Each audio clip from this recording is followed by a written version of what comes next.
Successful people relish calculated risks.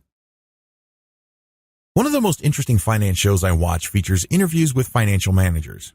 These people manage multi-billion-dollar hedge funds, mutual funds, and other financial instruments.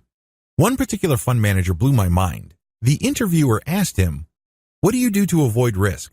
The fund manager said, "I don't run away from risk. Instead, I run to the risk that meets the reward that I'm looking for." This floored the interviewer. "You actually assume risk?" Well, it was kind of an ironic moment because I assumed that if this financial advice show host really knew his stuff, he would not have been surprised at all. One of the long-standing rules of the finance world is no risk means no reward.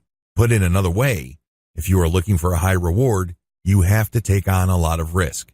Risk is always part of the package. Successful people know this. Accordingly, they take calculated risks because they know that the greater the risk, the greater the reward. Unfortunately, people trying to copy successful people oftentimes get it wrong. They end up gambling. They end up taking shots in the dark, hoping to get lucky. There's a big difference between risk-taking and gambling. Risk-taking only happens when you're properly educated about what you stand to gain and what you stand to lose, and the probability of that loss. When gambling, you're just focusing on odds, and that's all you pay attention to. When you take calculated risks, you look at what's currently happening, what could possibly happen, and make strategic decisions. The good news is that the more educated you are about the move that you are about to make, the lower your risk. You can't entirely make it go away, but you can manage your risk. Successful people always find ways to assume more risk while managing it. They actively seek risk. They run to it. They don't run away from it. Eventually, they keep repeating this over and over to achieve impressive results, and they begin to control risk. They always have a plan B.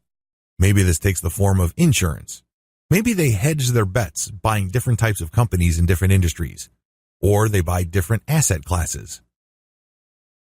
For example, you could be buying risky stocks, but offsetting it by buying government bonds or investing in local real estate.